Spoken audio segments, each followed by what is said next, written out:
Hello, ladies and gentlemen, and welcome to a special edition of Top Rope Takes. I'm Jason Marcus alongside Willie Thrill. Will, what a Royal Rumble. How you doing? I'm doing great. Guys, before we even get started, if you haven't seen it yet, go check out. It's out right now on Top Rope Takes, my live reactions to the 2025 Men's Royal Rumble. You could see my reactions to all the surprises, the craziness that was this Men's Royal Rumble, and what I think was maybe one of the best Rumbles of all time. But I'm excited to break it down and get into it with you, Jason. Yeah, So that let's was do that was cool. Looking like a real streamer in that video. I it. loved it. We're on our way. Man, it was such a good night. It was such a fun night to be a wrestling fan. The best time of year. We have the Royal Rumble in the books. We're on the road to WrestleMania. But before we can officially close the door, we gotta break it all down for you, Will. And it was such a fun show. Couple surprises, a lot of memorable moments. Certainly a Rumble that's going to go down in history as one of the best. Where do you want to start? Let's start from the top. We'll start the women's Royal Rumble first, and Okay. we'll just kind of go down the card. But yeah, I'm excited to talk about the show because there's a lot to talk about. A lot to talk about. All right. So, Women's Royal Rumble kicks off the show as pretty much everyone predicted that it would. We start off with both Liv Morgan and we start off with number one. Are you reading Remind this me. backwards? Yeah, We had Io Io Sky, Liv Skies. I was Morgan. trying to buy some time. Okay.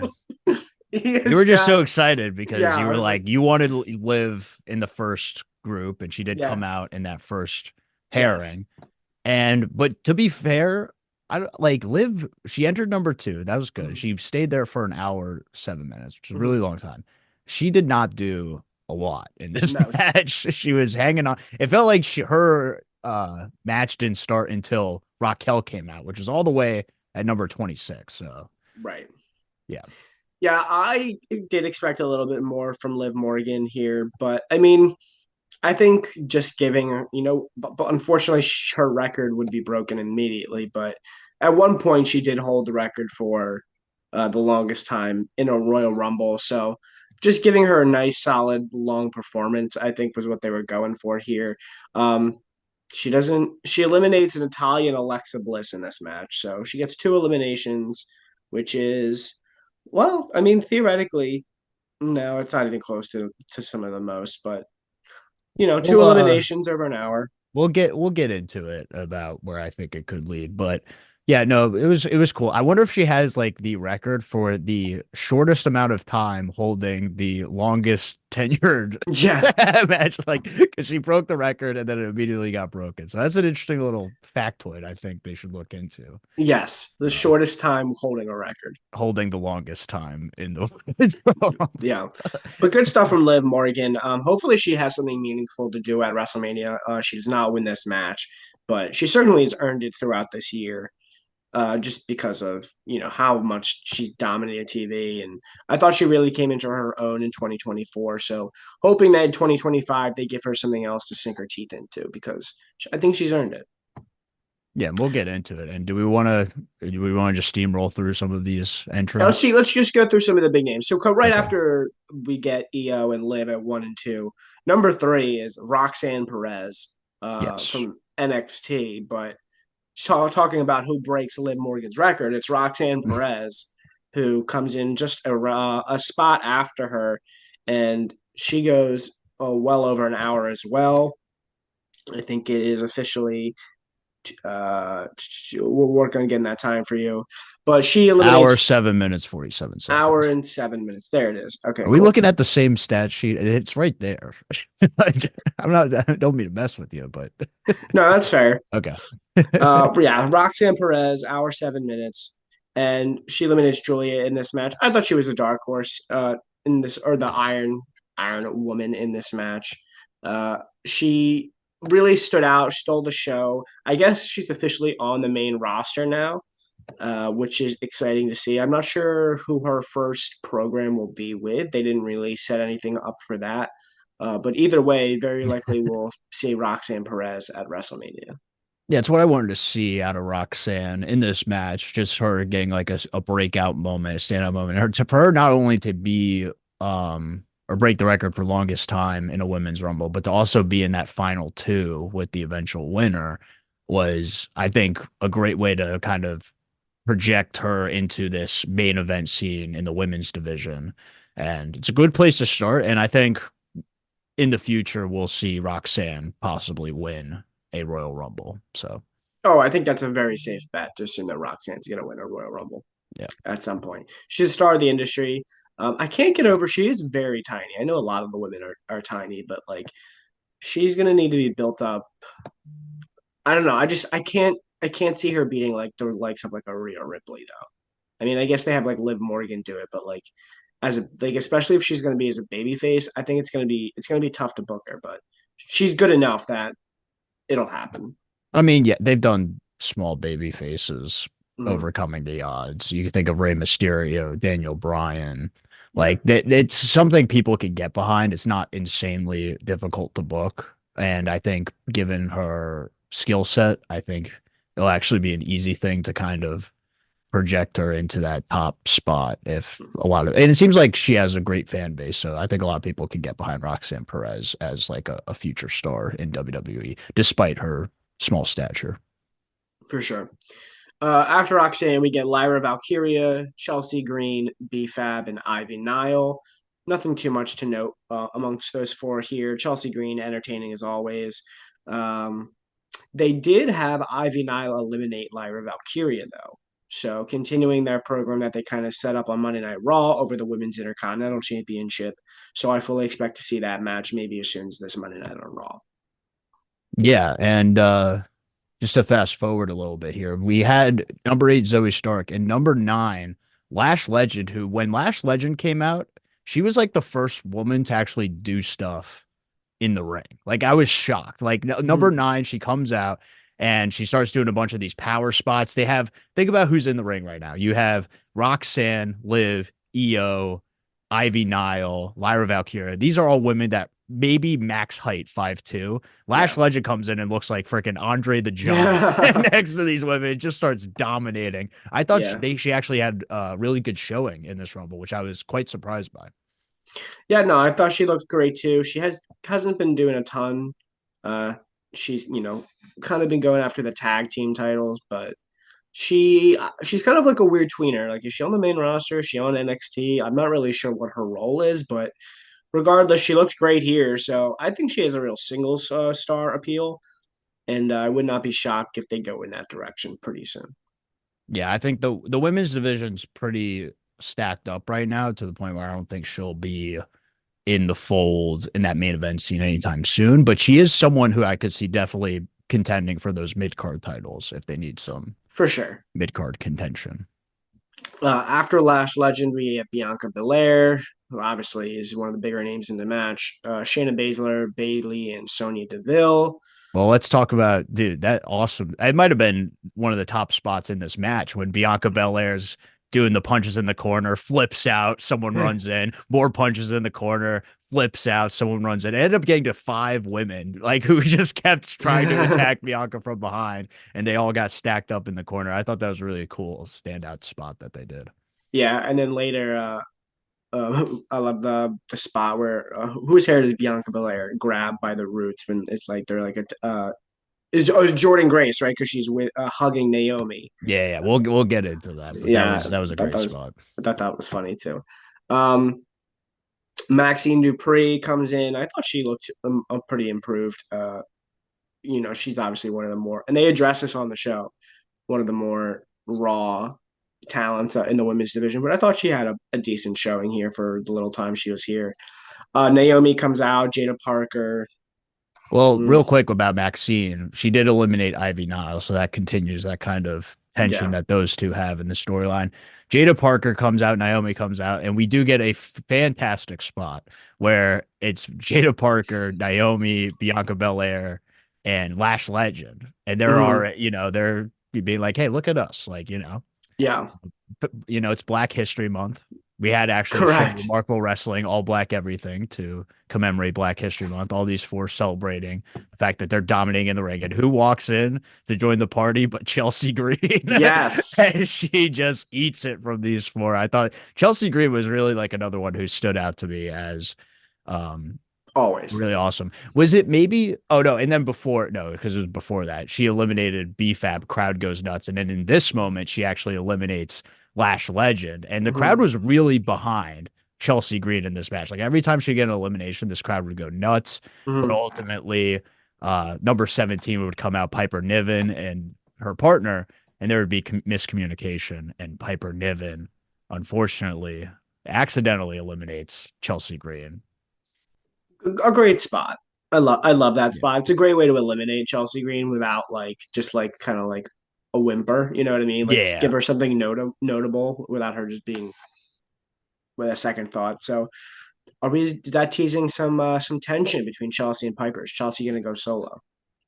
I think they're just gonna have that as like a little planting the seed, but I don't know if they'll capitalize on it I anytime hope they soon. don't, because I kind of think Chelsea's character needs like a heavy. Yeah, Without it, but I think she could be in trouble. if they wanted to develop this story where Chelsea Green starts mistreating Piper from this point forward, which could lead to like a Piper face turn and maybe even being the one to dethrone Chelsea Green Oh, for the United interesting. States Championship, I think that could be an interesting storyline they can Yeah. dive into. And we also had like a reuniting of Chelsea Green and Sonya Deville, who were the original women's tag team champions when Chelsea won that belt all those years ago. Then Sonya, I think, got hurt or something happened with Sonya where then Piper Niven had to replace her. And a lot of people forget about that. Like people forget that it was Chelsea Green and Sonya Deville who had the tag titles before Chelsea Wow. Green did that. Remember she did that social media thing where she's like, I'm looking for a partner. People would like Hmm. send in videos. And then Piper Niven's like, actually, I'm just going to take the titles. And Chelsea Green at first was like, well, I can't like They can't deny her. beat. I can't like what am I gonna do? Say no? Like she's just gonna do it. And then they ended up being the tag team champions. So I All thought that was right. like a nice little tip of the cap to those two being the Might be one of the original only tag people to team remember champions. that Sonya Deville was It was involved in at a that weird angle. time when the tag championships were like kind of in a strange spot. We didn't I think that was like during when Ronda and Shayna were holding the Yeah. belts. Like it was during that weird time with the tag titles. So yeah, and but I'm also big surprised that not only does Piper Niven eliminate Chelsea Green like almost as soon as she comes out, but Piper Niven then lasts like almost towards the end. Like she was in there for a while before she gets eliminated. Hmm. So I was surprised that not only did she eliminate Chelsea Green, but had a lot of time in the ring without Chelsea Green. Right. Yeah, but good showing from Piper Niven here. She definitely is going to get more down the road too. But like I said, I do like her with Chelsea, and I think if they do end up going their separate ways, hopefully Chelsea gets somebody else to fill in that spot for her. After Piper Niven, we get Natalia, who is Natalia. The elder stateswoman of the Yes. WWE. Well, it should be in every Rumble match until Hmm. she's unable to compete. And then at number 19 is Jordan Grace, one of the stars of the match. Her first official match under the WWE banner. She looked good here. Yeah, how She about that had, birthday party that she was at? She said she claimed on Twitter, like, guys, I'm not going to be at the Rumble. I'm celebrating my mom's birthday this weekend, oh, okay. and had like a plane ticket. And I'm like, this is a fake ass plane ticket Yeah, over here. playing. I was Well, just who like, knows? Maybe it was in Indianapolis, Indiana. it was in Texas. Yeah, the plane ticket was at Texas, so like that's why I was like, this is so fake. Like, Yeah, it's just like photoshopped into her hand with fingers missing. no, it was literally like a screenshot of the ticket, like Yeah. from her phone. And I'm like, this could have been from any date Mm-hmm. ever.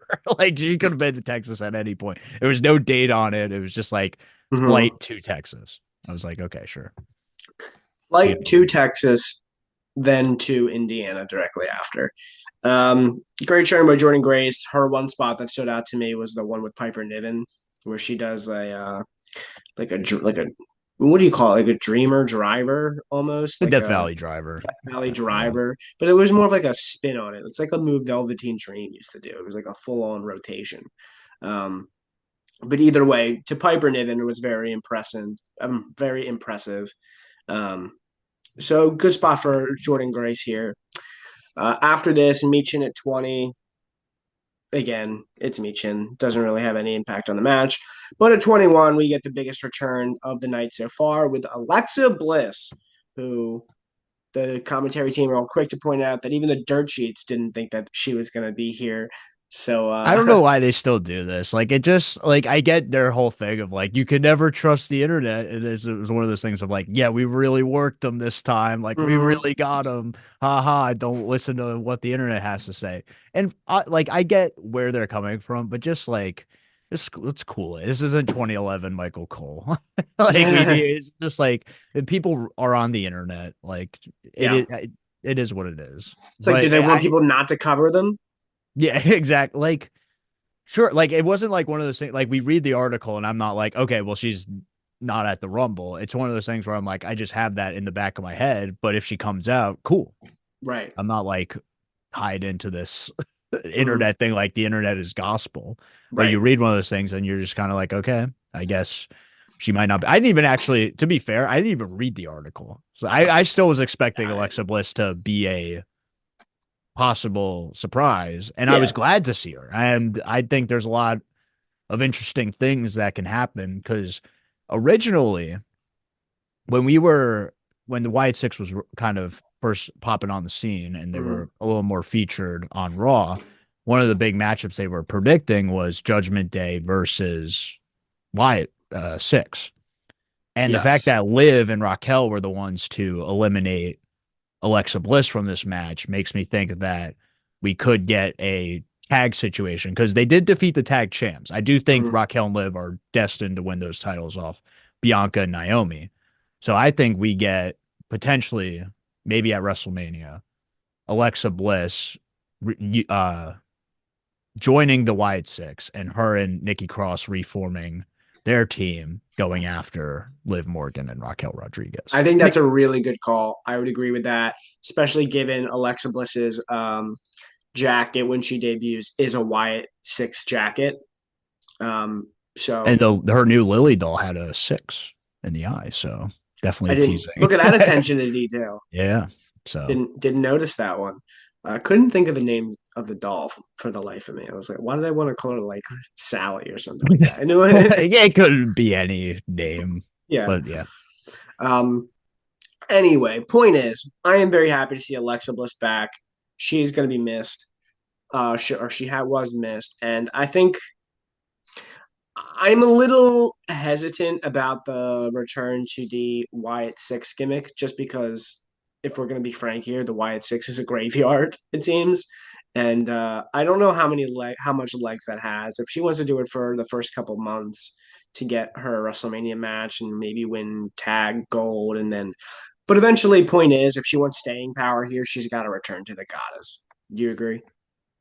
I agree, but I think it's something where it could kind of be like more of a kind of background threat, almost like a fiend or a demon Finn Balor, where Yeah. Alexa Bliss is going to be Alexa Bliss and she Hmm. just does her thing as Alexa Bliss. But if you kind of mess with her a little too much, if you kind of Yeah. cross that line, she's Yeah. got backup. And you don't want to, and a lot of people don't want to mess with Alexa Bliss from that point because Mm. they know if they go one step too far, the Wyatt Six is there to come in for the save. So I think Yeah. it can work like that where she has an on-screen presence all the time. It doesn't have to necessarily do all the spooky stuff, but just know if you go the wrong way with Alexa Bliss, she's going to come at you with the Wyatt Six. Yeah. Surprisingly, no eliminations for Alexa Bliss in this match. She did so. They didn't really give her too much to do. Alexa Bliss followed by Zelina Vega, Candice LeRae, Stephanie Vaquer. Nothing to note there. Well, Stephanie Becker is kind of it was a cool moment for her, I think.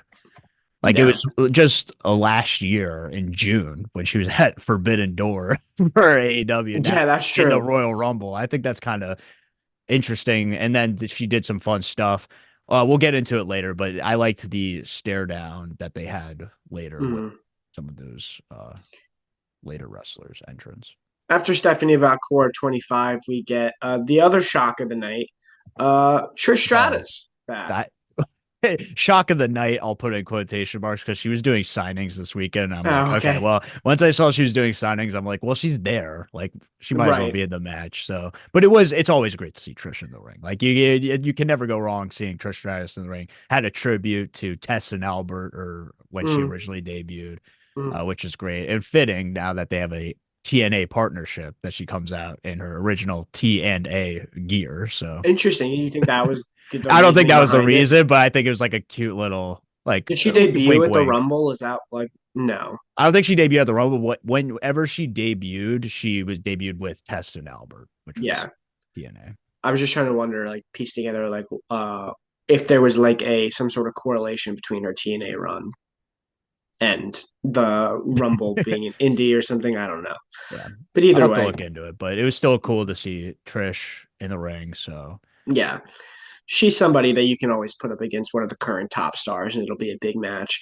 And she's obviously great, still got it. She looks like she could be a full time, should do a full time run at any given time. Raquel Rodriguez comes in at 26. They actually addressed this um, on TV. They addressed that she's literally going after the Diesel spot. I don't know if you caught that line, but like it wasn't yeah. just me. Like Well, Jay called her Big Mommy Cool, so I that's what was it was. Yeah, yeah, I was like, okay, well, I get it. But she actually didn't have any eliminations herself. I mean, she helped Liv eliminate people, yeah. but yeah, no, she was just there to kind of back up Liv. They were trying to sow tension on like the kickoff show, like Raquel, you could win this match, and she was like, no, I'm here to ensure that Liv wins the match Mm. and get what she wants. If Shawn Michaels and Diesel were two dudes with attitude, Liv Morgan and Rhea Ripley are two chicks who are pissed. And Okay, I didn't know where you were going with that. I thought you were gonna go a different direction, but all no, right, fair there enough. you go. There, book it. All right. Raquel Rodriguez at 26. Charlotte Flair, 27.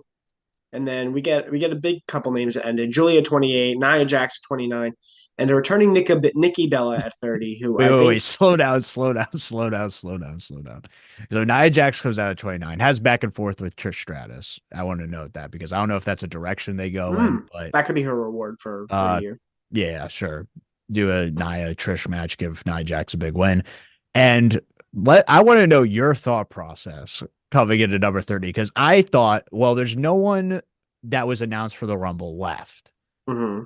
Number 30's got to be a big surprise. Obviously, I wanted it to be AJ Lee. But Yeah, I even thought that might still be not be a possibility. It's probably Becky Lynch. And they even did the classic number 30 buzz pause. And there was actually like a beat that they took before playing. If you look but you get done, you get bit. And then Nikki Bella comes out, and man, I was just like, oh, I can't believe I don't know. Like I could should have figured like they were yeah, teasing her coming back to the ring, but it did not cross my mind that Nikki Bella would be the number 30 spot. So were yeah. you I don't think expecting Nikki Bella? Did you remember that she was teasing a run at that moment or no for sure. No, I okay. did not expect to see Nikki Bella in this role. I can't say I was disappointed. I mean, I was shocked certainly. Um, there's a number of women in this match that we can get into if we want, but like that is, to me is just as big of a story of anything else from this was the amount of women that were not in this match. Surprisingly, like no, obviously everyone wanted AJ Lee. She wasn't here, which I can't say I'm too surprised about. Becky Lynch not being in the match was obviously a huge surprise, given that we predicted she may win the thing. Um, Exactly. So yeah, don't listen to us, guys. That's basically what we're saying is our predictions suck. And the thing is, even after I predicted Becky Lynch, it was more so me coping with the fact that I really didn't want Charlotte Flair to win this match because yeah, I figured Charlotte Flair versus Tiffany Stratton was a lock and probably the only match they had etched in for yeah, the women's division. So it just made sense that Charlotte Flair would win. I was just trying to be like, well, there's so many other possibilities with what you could do with so the Raw many one. You could have possibilities. someone on the Raw side win and go Mm, after Rhea, but they were going to go with the lock, especially given what happened in the men's match where they didn't go with a lock. right. We'll get there too, but good stuff from the yeah. So Nikki Bella was a surprise, but I think she's doing a full time run. Well, I think she's doing, yeah, I think so. I think after this, and I just want to say, I wasn't like, I think after I got over it, I was fine with Nikki Bella being in this match. mm-hmm. It was, and I just think I always get my hopes up with AJ Lee being a possibility because I knew there was also something I thought about before going in. I was like, if AJ doesn't enter the Rumble this year, I don't think she's doing it next year where the Rumble takes place in Saudi Arabia. So when are we gonna get like we have to wait till 2027 for the even the possibility of AJ Lee being in the Rumble? And at that point, CM Punk will be 50 years old. So Yeah. where's CM Punk gonna be doing at that time is another question too. So man, I don't think we're gonna get it in the Rumble. I'll say. I don't think we're gonna get the AJ Lee return in the Rumble. Yeah. Maybe they do it at some point as a separate storyline and she makes a big return, but I don't think we're gonna get the big AJ Lee Rumble return that everyone was kind of hoping for. Yeah, I tend to agree with that. Maybe she follows her out of her husband and she goes to AEW first. Makes her No, big. no, the no. final, the That first would dance, AJ Lee edition. why? Why would that ever you happen? That would know, just for consistency. yeah, you gotta pay your dues. I see what you're Yeah, saying. AJ Lee versus the new. She could have a backstage argument with Britt Baker Yeah, and then hmm go to WWE. I could yeah. yeah. That'll be what I see happens. that for her, just to Yeah. create buzz. Press conference. Yeah, I could see it go down. Yes. But there's one moment I want to note though before we get to what happened at the end, where you had Julia, who came out 28, Stephanie Vaquer and Roxanne go face to face with Charlotte, Bailey, and Bianca, hmm which I like that it was like old NXT versus new NXT, but I don't really, it's weird because I don't really associate Bianca with like Charlotte and Bailey's NXT. Like Well, let's. I kind of put Bianca in like the Rhea Raquel NXT crop. Yeah, I kind of think it was less about current NXT versus NXT as much as it was current faces of the brand versus future of the brand. That's fair. You I know? could see it from that perspective, but it would have been a spot where if Becky Lynch had returned, you would have done Becky, Bailey, Yes. and Charlotte going face up with Is there a new four Julia. horsewomen in NXT?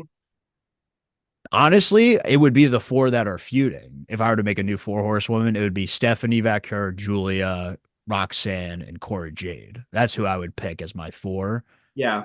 But that's like more so carrying over from last year into this year because now I think Roxanne's on the main roster. So Cora they're Jade not probably even gonna in have this to. match, which is shocking Yeah, to I me. was really surprised. I thought they were gonna do Cora Jade and have Masha Slamovich in this match to set up their stuff on TNA, but we'll get into. I Mhm. think they put their chips in a different basket for the Yeah. TNA representation. Yeah. So, yeah, and then so towards the end, I mean, was there anything you wanted to know before Charlotte Flair and Roxanne ended up being the final two, and we ended up getting Um, the Charlotte win? Did you expect? Did you at this point, once 30 came out, did you say Charlotte's definitely winning, or did you think there could have been another winner? I mean, I think we were both all I think everybody was pretty confident Charlotte Flair was going to win from the moment she was announced. I never really wavered or really thought there's any other possibility, mostly because I just don't think there's another story that makes sense right now. Like, if I were to ask you right now who's facing Rhea Ripley for the world title, there's no like clear direction. It's just pure speculation from any direction. The one thing I do like to look at though is historically in the Royal Rumble, you have the winner. The runner up of the Royal Rumble generally is also in a main event spot at Yeah, WrestleMania. More like often than not. like Santino in 2011. More often than not, No, there just are exceptions to the rule. yeah. But a lot of the time, that person also is in a big spot at WrestleMania. Could we be getting Roxanne Perez versus Rhea Ripley? Look, I don't hate it. I love that idea. I don't think it's going to happen just because I think they're setting up Roxanne for something else. But if they decide to go that direction, hey, I'm all for it. Mm-hmm. I just don't think in that instance Roxanne would win the belt. Correct. I think it would be too soon. Yeah. But that is historically a pretty like if you had to power rank your top five most likely challengers, she's on the board. Oh yeah, 100%. And I think I think once she gets past WrestleMania, I could see her as like a potential Queen of the Ring winner. Yes, I agree. or even like women's Money in the Bank. One of those two, I could see Roxanne being heavy favorite for. So a great showing for her. I'm gonna make one last note before we move on from this match. That Nia Jax mega elimination spot was so weird. Like, what You don't was like going it? on there? It was just seemed like it could have worked. Like, I like the idea of it, where like you have all these women on the apron, and then Nia Jax just clubbers everyone falls down. But it was like one of these things where everyone started to trickle off the apron, Yeah. and they gave all the credit to Nia Jax. And I feel like some of it was just people falling down. If I try to, I get the idea, but it just seemed a little sloppy in execution. Yeah. Well, that kind of is Nia Jax's credit calling card, is it not? Yeah, I get that, but it also didn't feel like it was entirely her fault. Like I feel Mhm. like maybe I feel like it could have been set up better for that Nia Jax to just do a big like boom, but instead like slowly like two, three women fell off, and then the other three got kind of pushed off by Nia, and even then it didn't seem as impactful as it should have come across. Yeah. But it ended up they gave her credit for all of it. She ended up getting 9 eliminations, setting the record in a women's Royal Rumble for most eliminations. So something for Nia Jax to hold on to. She also has the record now for most eliminations overall for Yeah. the Women's Royal Rumble. So yeah, so continuing to put over Nia Jax, big showing out party for Roxanne, but ultimately the favorite one, Charlotte Flair, and we're gonna get Charlotte and Tiffany. Which even though I thought the Rumble was a bit anticlimactic with Charlotte winning. I am looking forward to Tiffany and Charlotte at WrestleMania. It's going to be a great match. The story kind of writes itself. My biggest piece of interest in the program is, frankly, how they draw the lines between the baby face and the heel. Because it feel like to you that they're trying to push Charlotte as a baby face right now? And Tiffany like is getting the biggest baby face reactions of anybody on the roster. I could see. Yeah, no, I think they should just, I don't know how they execute it, but they should go with the idea that this Rumble win was kind of a bit negative to most of the fan base. Like a lot of people didn't enjoy Charlotte Flair winning. Mm-hmm. But like there's two camps. There are people who accepted Charlotte Flair winning because that's all she really does in WWE, and the other camp that's like, man, we really should have had someone elevated in this Royal Rumble match. Yeah. And so I think they could use that as like a way to slowly turn her heel. And we could even get like a Austin Brett double turn, perhaps, I if was they're just thinking still kind that. of riding the Tiffany Stratton as a heel, but Mm. maybe slowly push her as a babyface. And then WrestleMania, we get a moment where Charlotte Flair is dishing out everything and she's just getting even more violent, but Tiffany Stratton will not quit. Yeah. And it ends up, either Charlotte Flair does something insanely dastardly to pick up the win and dethrone Tiffany, or Tiffany has the ultimate babyface heroics and overcomes Charlotte Flair. I'm happy with that kind of idea. And I think that's the direction they should go if they're, pitching this for WrestleMania. I'm just gonna put this out there, Will. Be ready for Charlotte Flair to win the world title at WrestleMania. So I'm ready. That's what Yeah. my expectations going in is Charlotte Flair wins the title. Yeah. But I think I think a lot of people will be rooting for Stratton, which is why it sets up a great possibility for a double turn, especially if Charlotte Flair does win it through some sort of Yeah. like manner. Yes. I would fully expect I think there's more money in Tiffany chasing to win it back, as they say in the industry. So Yeah, and she'll win it back immediately because Charlotte Flair's got to rack up the world title yeah, win. yeah. So Charlotte Flair will lose it, maybe even the next night on SmackDown or like that week on SmackDown. Well, I think they said that Charlotte Flair is already a 14-time women's champion. Yeah, So she's not going to win it too much more. She's only going to get to like 16 or 17. yeah, but though I think they might even just like think about how much left is in Yeah. Charlotte Flair's career. Like you could have her be like a 20-time champion if you really wanted to. Yeah. But yeah, they'll get to 17. I almost think they might get to 17 before they get to Cena's 17. But the way, Wow. Which would be crazy.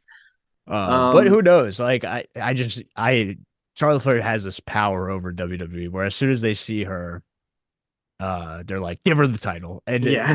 just give it to her over and over again. But yeah. it is also a different era in the women's division, so maybe they do kind of spread it out over the next few years with her world title wins and they just get her to 17.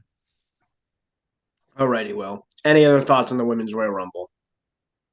The overall kind of an all right match. I kind of wish there was more spots Hmm. showcasing some of the women. I thought the spots they did were entertaining, but when you compare it to the other Rumble match where there was literally something happening in between every entrance, Yeah. uh, it kind of just felt like an okay Rumble. I thought it was a good thumbs up, thumbs kind of middle up Rumble, but nothing too over the top like this. Like last year, I felt like was a great Rumble for the women. This Mhm. year, I was kind of like, okay, it was fine. It was enjoyable, but nothing to write home about. Yeah. It was fine. I enjoyed it. I didn't have too much expectations for it, to be honest. I thought it was entertaining. That's all I really asked for. Charlotte Flair obviously was the foregone conclusion from the very beginning. No swerve there, which is fine. And yeah, I enjoyed it. It was a good showing. We got some surprises. We got some to see some legends, set up some stories, got some new blood in there, some old blood in there. What more do you want? I thought it was good. So, AJ Lee is what I want, but well, I guess we'll never have that. That's never all right. say never, but certainly not anytime soon. It doesn't seem like. Yeah. Or, all Tonight right. on Raw. No, I'm just Okay, after with the women's Royal Rumble, we have the match for the WWE Tag Team Championships. We have DIY defending against the Motor City Machine Guns in a 2 out of 3 falls match. I had a lot of high hopes for this match. Well, I thought these two teams would didn't tear the house down, and it was kind of disappointing. It was really quick falls to begin with, and I thought they were going to give them more time. I really did, and I thought the finish was weird. Um, obviously, the finish of the match, the Street Profits come out and they attack Motor City Machine Guns, screw them out of titles, and then they attack DIY. So they don't align with anybody. They just are bad sports. And what a weird turn. Street Profits as heels, I don't work for me. They're too entertaining. Um, I didn't like any of this. I thought this was horrible. yeah, I did think the finish was kind of weird, but I thought Michael Cole did as best of a job as he could to try to explain why the Street Profits wanted DIY to retain and then attack them, as DIY was the ones who attacked Street Profits backstage to then get the title shot and then win the tag title. So the Street Profits want DIY to be the champs when they beat them. I thought that was a fine explanation, but it did come across as weird that the way they'd go about that is to just blatantly attack the baby faces in the match. Yeah. So it kind of puts them in this weird tweener position, which I'm already not crazy about, but we'll see where it goes. I haven't been genuinely like interested in the tag title picture Ever? like at all. Like especially over the past year. I think there was a point, especially 2 years ago, when they really had it down, where there was one set of tag titles that were being defended, and then it was so compelling to the point where you had the tag championships main event, WrestleMania, Yeah. with the Usos and Sami Zayn, Kevin Owens, but you need that star power in the tag division for the tag titles to matter. Right. And unfortunately, as much as I like the Motor City Machine Guns, I think them feuding with DIY and the Street Profits isn't necessarily the way to go. No. I don't know why. I don't know honestly how they fix it. They don't even have a ton of tag teams right now that I can think of. Like, I honestly wish they just kept it on Tamatonga and Fatu. yeah, Like that would have, I feel like that would have kept it in like a sort of upper mid card level deal. And then you really have to have like a crazy team that comes together to dethrone this new force in the new bloodline. well, the criticism there would have been then that they never get defended if you just kept it on Tomatong and Fatu because they're not running through the tag division. They're just going to keep doing what they're doing. I see what you're saying just from a star power perspective, but like No, well, there they were, would defend that, but they would just be like, I kind of get what you're saying, where they would like, they wouldn't defend them, or if they did, they'd be beating like lower level teams. But I still think it puts them in this air of like, well, they're associated with a team that's largely associated with the main event picture. yeah. Yeah, I don't know. I don't think there's a winning scenario. I think they're doing the best they can trying to build the tag division. They just don't. It's just not working right now, and I don't think turning the Street Profits heel was the answer. I think that was a bad decision. So we'll see. I guess. I don't have too many thoughts on this match. It was fine. Yeah. Okay. All Kind of right. just like a cool down match from the Rumble, which they kind Yeah. of do need. If you're gonna have two Rumbles in the same show, you kind of just need a match to kind of cool down the crowd. Yeah. Well, we ramp right back up because after this we have the ladder match for the WWE Championship. Cody Rhodes defending the title against Kevin Owens. Both the undisputed WWE Championship and the Winged Eagle title are hanging from the ceiling. And this was a car crash of a match. One of the most violent ladder matches I can really remember. Uh, not in a lot of. I think what this ladder match felt different to me was there wasn't a ton of like ladder spots. If that makes sense. Like a lot of times in a ladder match, you see like one of the participants slowly climbing up the ladder, and oh, are they gonna make it? Are they not gonna make it? And then the other person comes in and knocks them off, or whatever. Like they didn't really play too much into the ladder.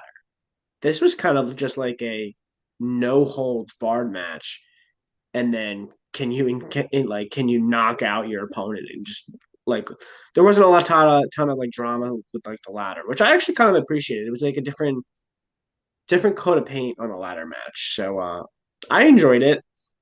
Cody Rhodes obviously gets the win here with a vicious Alabama slam to Kevin Owens through a ladder, and then he just kind of gets the title. So man, the headline of this though.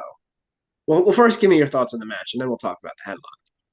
Yeah, no, this was all out violence. I like the way you put that, where the drama wasn't with climbing up the ladder. And I think it works better in a singles ladder match when it's just absolute violence, kind of more like a no DQ match where they're going at it and you have to incapacitate your opponent to the point where you climb up the ladder and you could easily win the title. And it almost got to that point where when Cody climbed up the ladder and took down the first belt, like the crowd didn't even react because they were Yeah. like, oh, wow, like you just there was no drama with the ladder. The second that Kevin Owens was completely taken out of this match, Cody was able to climb up and just win the belts. And it Mm-hmm. seemed like a logical conclusion. But yeah, I think the more interesting, as great as the match was, the more interesting part about the match was the post match stuff, where in the middle of this, there was a point where Sami Zayn was out there Yeah. checking in on Cody. It was actually one of the ladder bumps that both of them took, and it seemed like it took both of them out. And officials come out saying like, I don't even know if these guys can compete. Uh, and Sami Zayn comes out checking in on Kevin Owens, and then that led to them getting back up, and then the eventual Alabama slam through the ladder. And during that, I think the tension was also we knew Kevin Owens was out of it and Cody was climbing up the ladder, but Sami Zayn was right there. And Mm-hmm. the whole conversation beforehand was he going to step in for his friend and help Kevin Owens win the title somehow?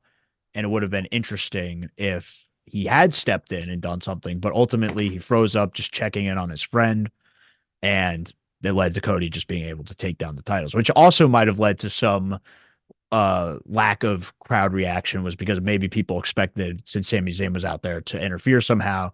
So when Cody just took down the belt, that didn't happen. Did not happen.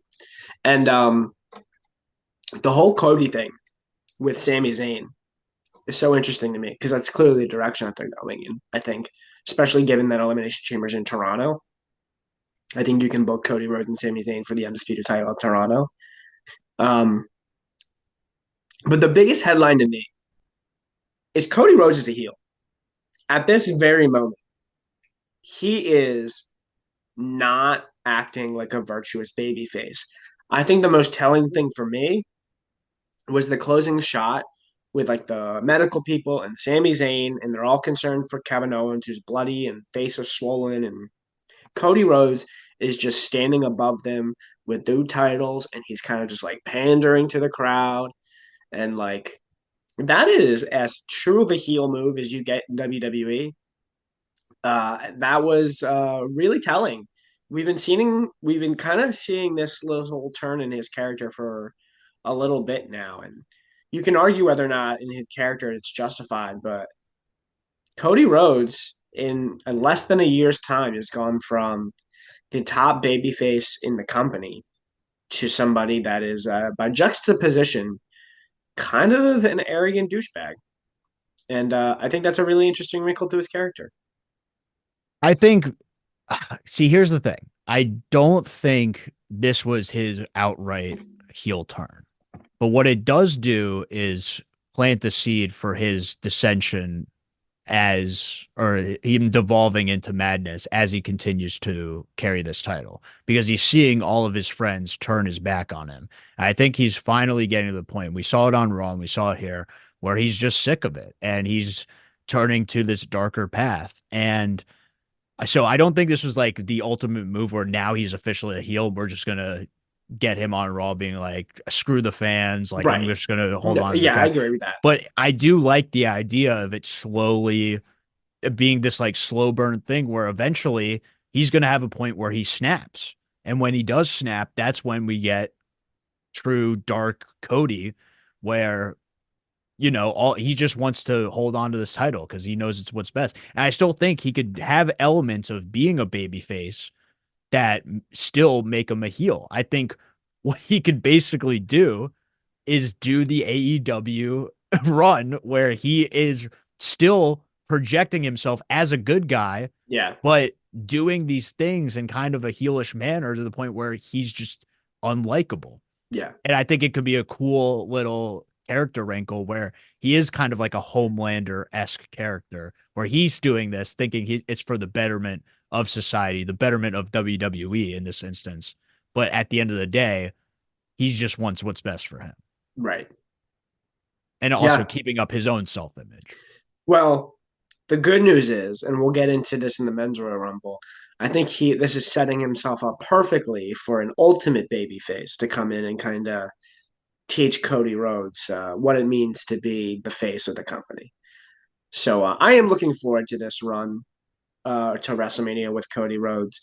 I think for Well, the first I just what? want to say fingers crossed because after the reports, we don't even know if Cody's going to be able to compete at WrestleMania. I hope we get an answer tonight on Raw, whether he's okay or not and what the status of his injuries are. But apparently, he's sustained multiple injuries during that ladder match. And even though the talk was about what's up with Kevin Owens and how badly was he hurt, there was also talks about Cody Rhodes sustaining multiple injuries. So Yeah, hopefully, it's nothing too crazy where he's out of the loop for the road to WrestleMania because I think they are telling a great story with Cody Rhodes at the moment.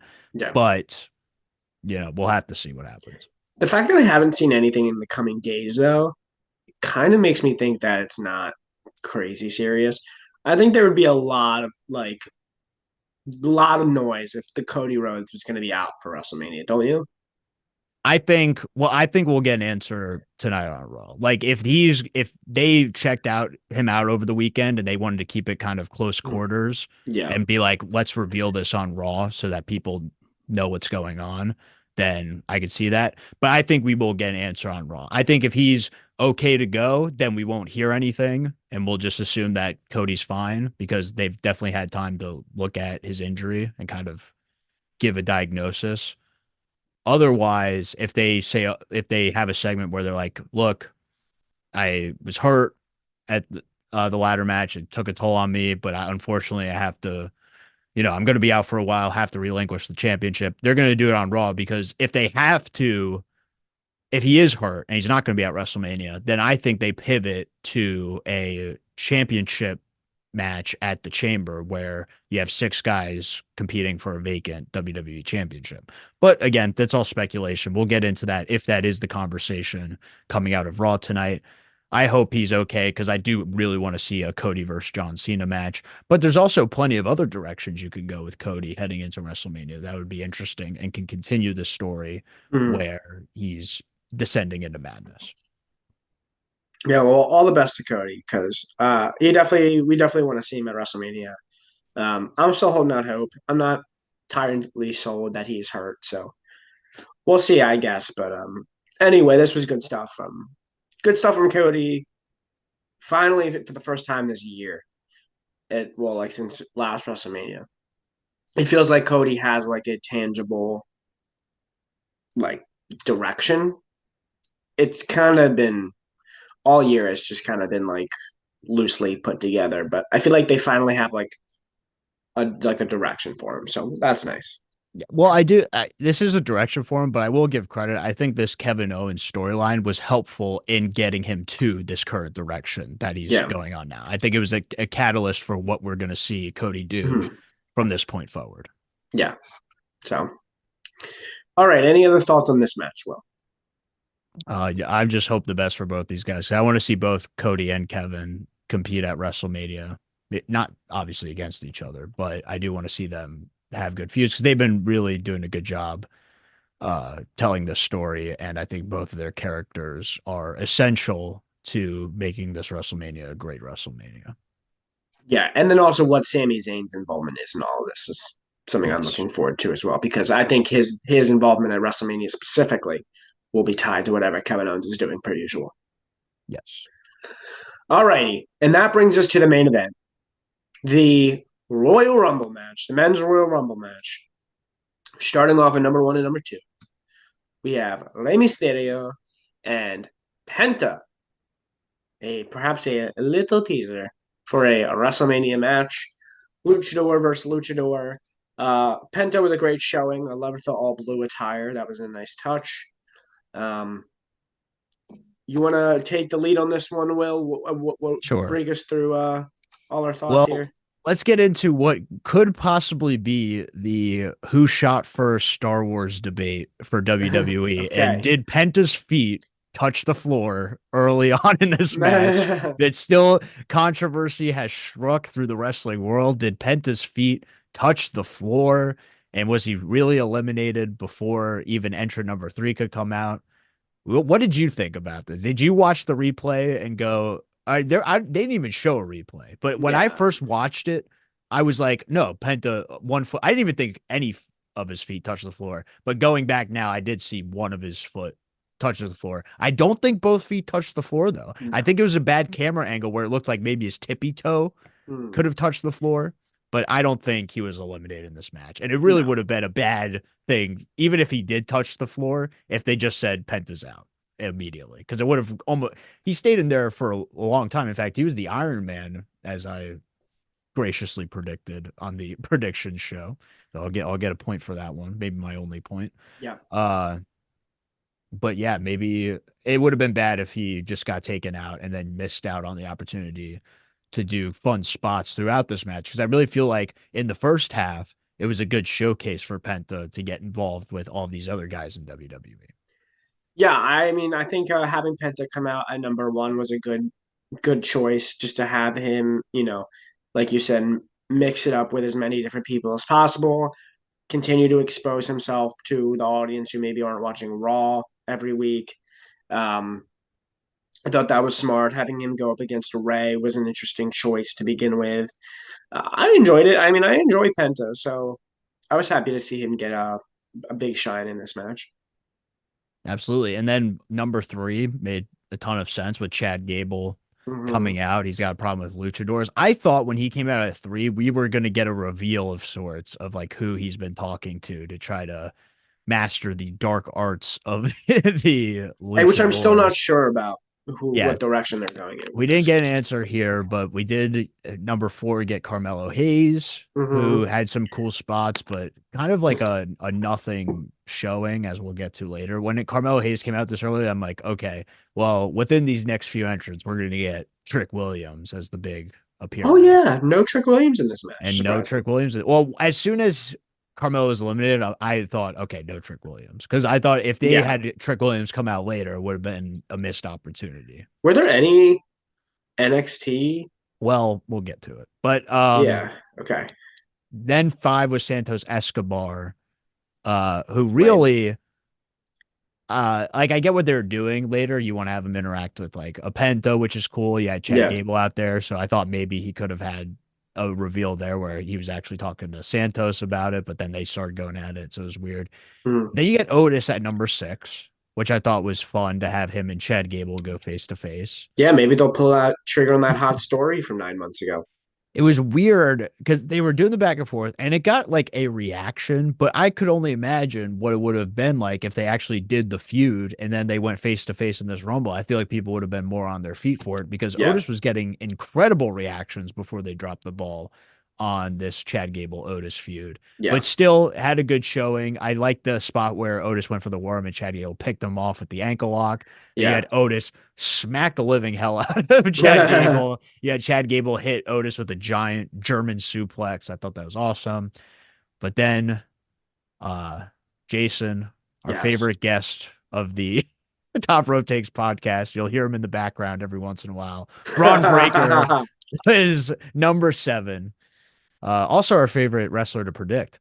Yeah. And he cleans house. He gets rid of Carmelo Hayes, gets rid of Santos Escobar, and later on, we'll get to it, but number 8, Akira Tozawa, which is something you kind of half predicted. You had predicted Akira Yes. Tozawa would come out and I get half predicted destroyed. this, but I'm going to take full credit because Fair enough. because I think so. If you guys didn't watch our Royal Rumble preview video or predictions video, I said that after the Kevin Owens Cody Rhodes match, we all thought Cody Rhodes was going to win, and that Kevin Owens would still find a way to get into the Royal Rumble. And I predicted that he would attack Akira Tozawa and take his spot in the Royal Rumble. And while it was not Kevin Owens, I would just like to pat myself on the back for correctly predicting that Akira Tozawa was the most replaceable man in WWE who currently getting TV time. It So, did, yeah. I did definitely tell me that you see Akira Tozawa in the same way that WWE sees yeah, Akira Tozawa, in that he is an absolute like joke. Even when he came out, there was like I figured like something was up with it because I'm like Tozawa, like why in the hell there's so like even at number 8, I was like, there's gotta be someone else that yeah. they have to put him in there. But I thought the campy part about this spot was they taking him to the back, being like he's not able to compete. It was one clothesline, by the way, But for yeah, it was a Carmelo. forearm to the head or Yeah, or something like forearm to that. the head. It was something like very light. And then having I Show Speed and Gorilla Yeah. Triple H being like, go out there, and he'd be like, me? Really? Me in the Royal Rumble? And immediately, as soon as he turns around, graphic shows up, music plays, has speed like on the Yeah. Titantron. He had his own And I'm theme. like, he's like, I wasn't expecting to be in the Rumble, plays music, is already pumped to be in the like goes Yeah. into the ring. So I thought that was just a little like campy That actually funny brings up a stuff. really good point, Will. Was this a hit job on Akira Tozawa if they had all this planned?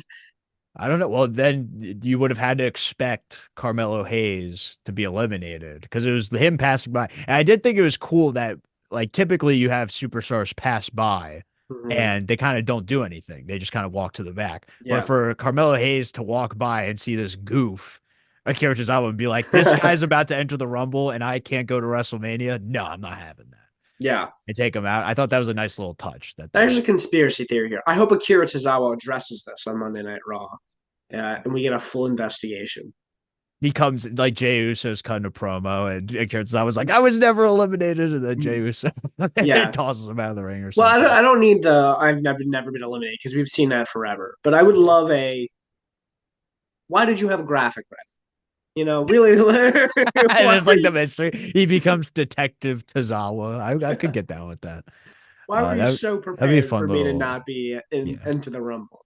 That's what I yeah. want to know. I would love if they did actually like play off of this in some way. I don't know how like they could do Mm, that as a storyline, but just have it be like a fun thing for Akira Tozawa to play with for a couple of weeks. yeah. That could be fun. Detective Tozawa, sign me up. So ISHO Speed gets in the Rumble. Yeah. He helps eliminate Otis alongside Braun Breaker. Mhm. And poof, ISHO Speed celebrates. It was weird when he celebrated, he did this thing and he did this like sound. Yeah. I don't know what it is, but the crowd reacted to it. Like the crowd knew what to do when ISHO Speed did this thing. And then he does a backflip, which I thought was actually really impressive. It was really cool He got some backflip. elevation on that. Yeah, and it was kind of like floating a bit, but as soon as he hits a backflip, you see Braun Breaker running the ropes, and at that point, you knew it's Get off the over for tracks. it's over for you, ISHO Speed, and Mm. he just tensed up and Braun Breaker destroyed him with the spear. I've seen this from so many different angles, Yeah, and it is maybe my favorite spear Braun Breaker has ever hit on someone. it's Maybe in brutal. top two next to another spear he hits later on. Yeah, But man, he nailed ISO speed, and ISO speed gets tossed over. Otis catches him and throws him into the commentary table. Could have saved ISO speed, but he was mad that ISO speed eliminated him. yeah. ISO speed gets tossed and taken out of the Rumble. This was, whew. You ever think about, oh, well, I'm a fan of WWE. I want to get into the WWE. I want to be take a bump. No, you don't, Yeah. because this looked brutal. They teach you in wrestling school to tuck your chin. And I think this homie forgot this lesson because he's concussed. There's no way you can convince me he's not concussed after this. The way his head hit the mat, um, and then just getting absolutely thrown over to the announce table, spine landing on the top of the announce table. Like, congratulations, ISO Speed. You have a moment in history, but he was banged up. Like, he had no idea where he was. Did you see the video after the fact with him and Logan Paul? And I like, did not see this. there's a video of him and like him like with like the trainers and the refs after the fact interacting with Logan Paul backstage, and he is just. I do not think ISO Speed is that good of an actor, but he looked like he was out of it. Like he just had no idea where he was. Um, I see. I'm going to respectfully disagree with you because I actually think ISO Speed understands this business a lot better than I think we're led on to believe. Because the way he was selling, he had the Andy Kaufman neck brace on after. And what really sold me on ISO Speed and what I gave him a lot of props for was Kathy Kelly did an interview with him, and she was like, "What hurt more, the Braun Breaker spear or the Randy Orton RKO from WrestleMania?" And he was like, "It all hurts. They hurt. Like, what do you want me to say? Like, it just hurts. Like, yeah, is that what you want from me? Like, are you happy now? It hurts. It got hurt." So I think I just think he really understands. And ISO Speed, I think, is a character in of itself. Like him streaming and doing these barking things. If you ever see him in public do all this stuff, I think he's just kind of exaggerating who he is as a human being. yeah, So it fits perfectly with the WWE landscape. And I thought what could have been a like a negative reaction online to like, oh, this guy's taking someone's spot, whatever, actually turned out to be a fun comedy spot in the Rumble. yeah. Listen, I'm happy for anybody who gets to live their dream, but man, that's a rough way to go. That was a hell of a speed bump there. So Well, good I'll for tell him. you what, it could have been a lot rougher because number nine was Sheamus. And if ISO Speed was in the ring when Sheamus came in, it would have been a long day for ISO Speed. Then Mhm. you also had Jimmy Uso come out, Andrade, who, man, has he fallen off since his surprise appearance from last year's Rumble. Yeah. Really got no reaction there. But things really started to pick up with entrant number 12, Jacob Fatu. Yes. Samoan werewolf. I think they're calling him something else now. Tribal werewolf is some I think I what I heard, but man, he's a dominant force, and so many tasty matchups for Jacob Fatu in the near future. Interested to see what he does at WrestleMania. And Yeah, I kind of think he has a direction for WrestleMania, but he ultimately ends up cleaning house here, eliminates Mysterio, Chad Gable, eliminates Andrade, just absolutely dominating as soon as he gets in the ring.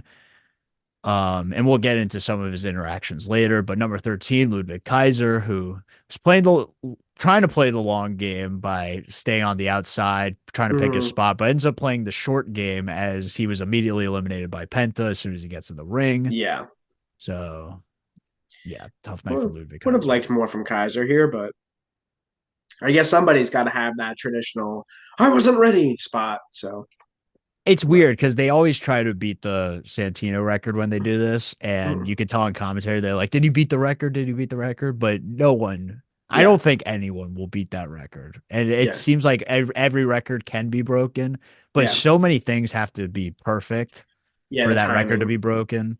And I just think they nailed it in 2009 when Santino was eliminated, and they're not going to be able to touch it. good, because Santino deserves to have something immortalized. Yes. Live in infamy, Mr. Santino Marella. Uh, so number 14, we get the Miz, who comes in and does indie wrestling Miz. Yeah. We get Yeah. AEW PWG Miz doing a Yeah. bunch of high Hurricane Rana from spots. The Miz. Hurricane Rana goes for a springboard on Jacob Fatu, but eats a Samoa drop. It was Mm, incredible, the little amount he did. But number 15, Jason, say his name, and he appears. yes. Joe Hendry with an incredible One of the reaction. biggest of the night. Everyone knew the words. Everyone was excited to see Joe Hendry. Probably when I was looking in the crowd, maybe the most signs. Like there were a ton of Joe Hendry signs, which I thought was exciting to see. And you mentioned there weren't any NXT spots. I think this was kind of the NXT spot. I'll put it in quotes because it was TNA champion, but he did stuff with NXT. So I kind of think they did like a 2-in-1 kind of spot here where they were able to have a TNA representative, but also a guy who's been in NXT and is familiar with the WWE scene. It's not like he's Yeah. never been on WWE TV before. I just thought it was interesting that we got no Trick Williams, no Ethan Page, no Javon Evans, no Obafemi, no true NXT people.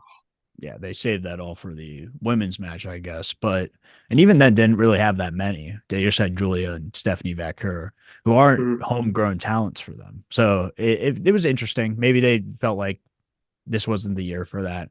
But yeah. what was great about this Rumble, like outside of maybe a few people, everyone kind of had a purpose and mattered. Like even in this first half that we get into, yeah, there's some people that are kind of filler parts, but they did play a great role Mm, in this match of just making it entertaining and having cool interactions with other wrestlers within the match itself.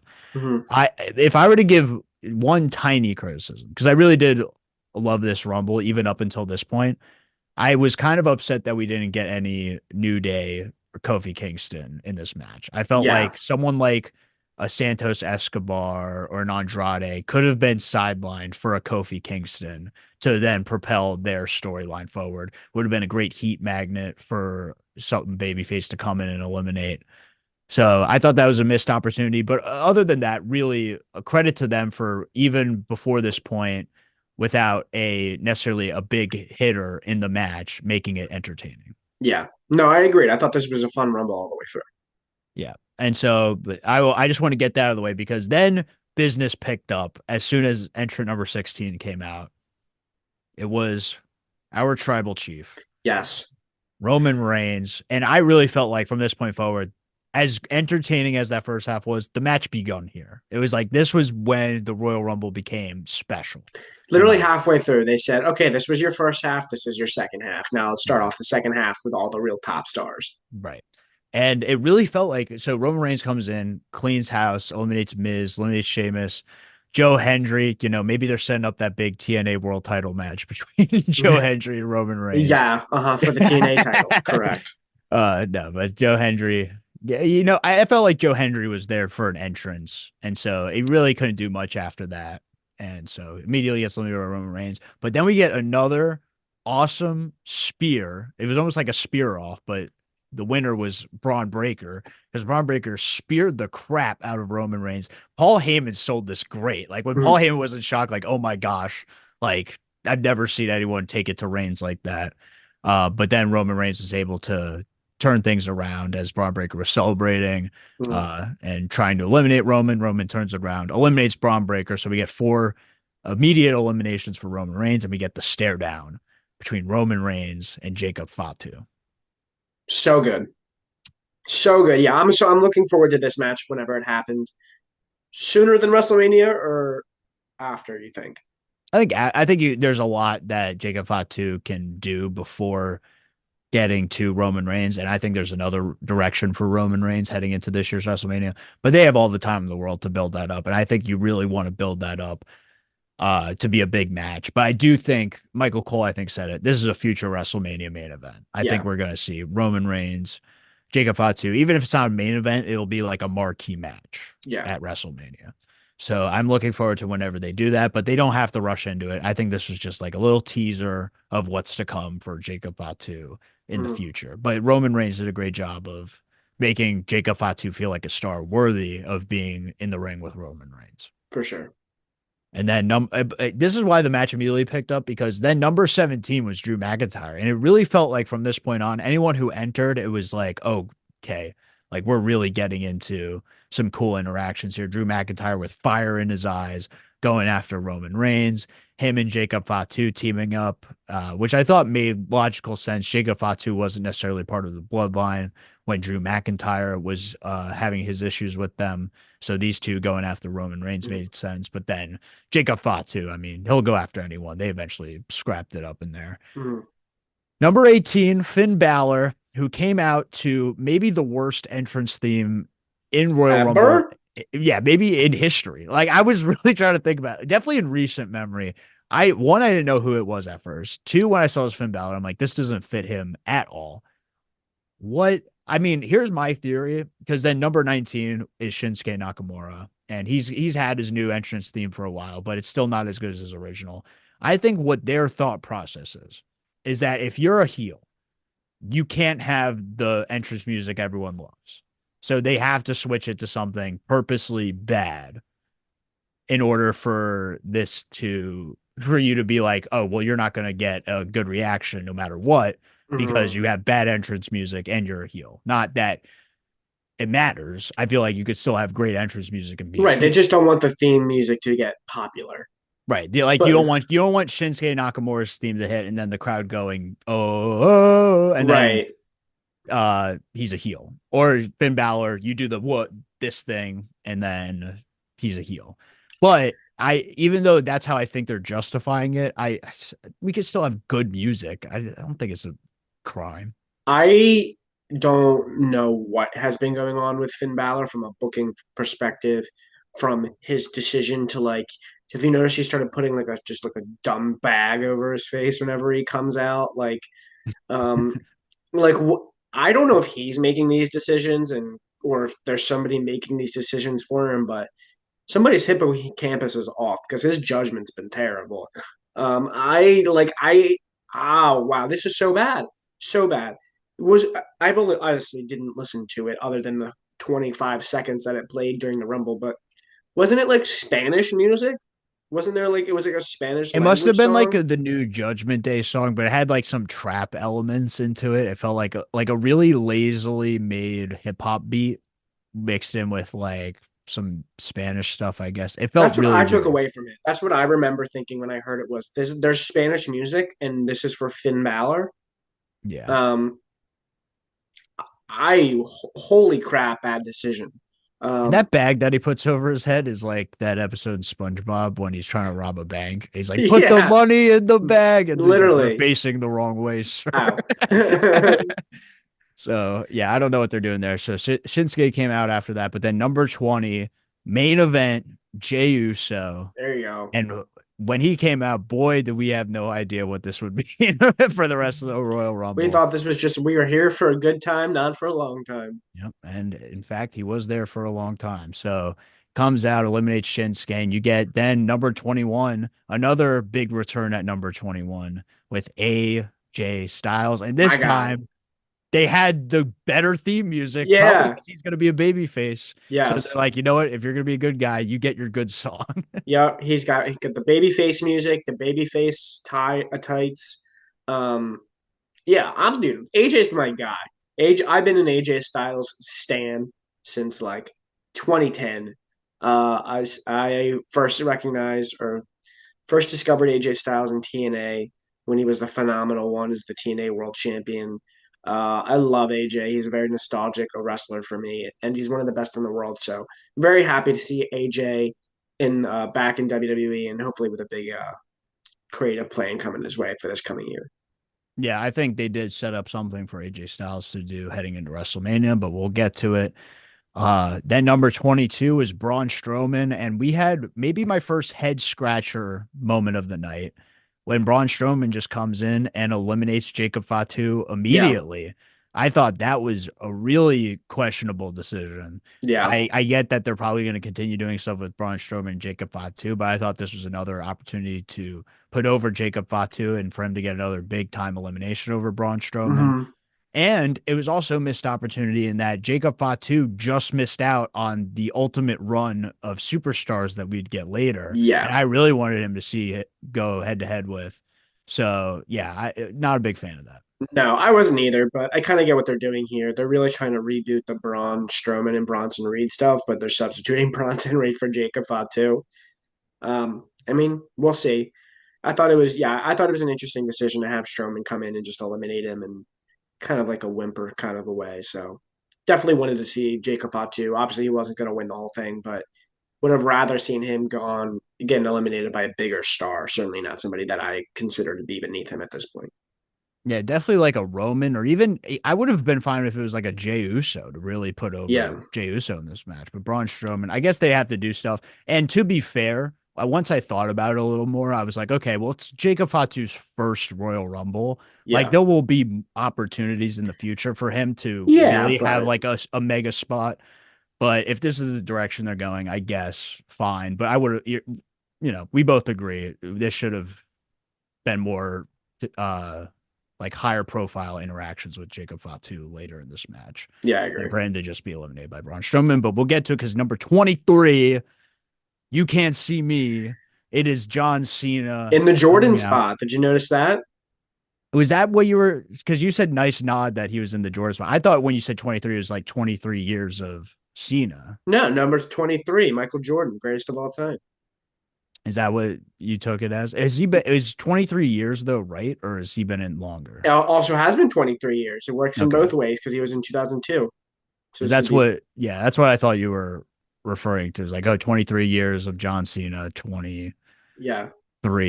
But I get that also the Jordan spot. I don't know. Maybe we're looking too deep into it. But he comes in, does the most John Cena thing possible in eliminating the biggest guy in the match, Braun Strowman. Yep. Finn actually had like a really like my heart skipped a beat when it looked like Finn was going to eliminate John Cena for a second because I was Yeah. like, even though I knew John Cena was going to hang on, like you never know, like he's getting older. Like if he Yeah, right. slips, this Grip could strength's almost not where it was. yeah, he could almost ruin the entire Rumble. But then he eliminates Finn Balor. Finn Balor was I think supposed to get caught by Braun Strowman, but Braun Strowman just dropped him, and then he was so pissed they didn't catch him, they just walked away. I'm like, oh, that is rough showing for Finn Balor. Yeah. But then you get the Rough stare year. down between John Cena and Roman Reigns. And as Yes. they're staring down, number 24, my boy, CM Punk, Woo. comes out. And you really get this moment where it's like the star power in this match is Mhm. absolutely massive. They really milk the three-way stare down between CM Punk, John Cena, and Roman Reigns before number 25 comes out. Seth freaking Rollins. And I thought the facial expressions for both Punk and Roman when Seth Rollins' music hit was incredible. They were like, it was fun staring down, This but now guy. it's like, oh my gosh, like this guy's got to ruin it. How are you feeling up until this point? The mega stare down between these four. I thought it was a great moment. I thought that we have talked about how this was probably the biggest Royal Rumble as far as star power since maybe like '92. Um, it was a great moment to have everybody, all the biggest stars in the ring at the same time, even if it was for just a limited amount of time. And you had to think at this point that one of these four guys was winning it. Yeah, it was great. And I thought it was great that Seth Rollins comes in and doesn't waste any time, goes right after CM Punk. CM Punk's Cena, not Roman Reigns. Interesting. right, exactly. I think he's still, and it does make sense. It's his like big rival right Mm-hmm. now. But then later on, Seth and Roman do get their moment. Number 26, which I thought was a great juxtaposition to all the stars coming out. You then have Dominic Mysterio come out there, and he feels like, you know what, I'm in the conversation. Cena, Punk, Yeah, Rollins, dirty Dominic I Mysterio, love Dom. right He's up great. there with all of them. So, it comes out with that swagger. Number 27, Sami Zayn, who kind of had a quiet Rumble performance, which I thought was a bit surprising. I thought he would do a lot more storyline wise, but the big story in Sami Zayn's performance was that he was accidentally eliminated by Jey Uso. I actually think Yeah. this could be a nice thing to play off of in the coming weeks if you are leaning towards Sami Zayn siding with Kevin Owens Hmm. and going after maybe a Jey Uso. I think it's something they could bring back up. I am curious to see where that goes. Yeah. Do you have any thoughts about Sami Zayn's performance? in the Rumble. He didn't really get that big of a reaction either. Like certainly not a typical Sami Zayn reaction. Yeah. So I thought that was really interesting. Him being eliminated by Jey Uso, like turning Sami Zayn heel too. Like between him and the whole Cody stuff, it's all really confusing. Um, yeah, I thought him being eliminated by Jey Uso was very weird. Because he's got so much other stuff going on between like with Drew and whatnot. Um, yeah, I thought it was a weird Rumble performance. That he almost just felt like a complete afterthought. And they were like, "When Sami Zayn getting eliminated?" And they were like, yeah, I don't know, just here, I guess." He wasn't in there for very long. Yeah, it was definitely an odd showing for Sami Zayn. I think the crowd still didn't know how to react to Sami Zayn after what they saw in the championship match. Like they didn't really know what Sami Zayn was really up to or what Hmm. his kind of motivations were heading into the Rumble. I think if things were different in the latter match, then maybe you would have gotten a better reaction. But ultimately, once they saw Cody retain and Sami Zayn not do much, I think they didn't have much faith in him going all the way in this match. Yeah, And it does make sense. Number 28, you get Damian Priest in there, who then eliminated Dominic Mysterio pretty much right off the bat once he got in there. You had LA Knight, number 29, hmm who came in, and then number 30, as it some people were saying he revealed this on Raw. He was going to be number 30. I didn't necessarily get that from the promo, but where did either they say way, that? he Where ultimately he made some allusion like I'm not gonna be throwing 29 uh superstars over the top rope. That's for these jabronis to do or whatever. oh So, but people took that as, oh, he's got the number 30 spot. And I'm like, I don't think he really outright said that. no, I But that's a good hey, guess in yeah. hindsight, but And now, well, either way, it ended up being the case where Logan Paul was number 30. And man, did he leave an impression in this Royal Rumble. yeah.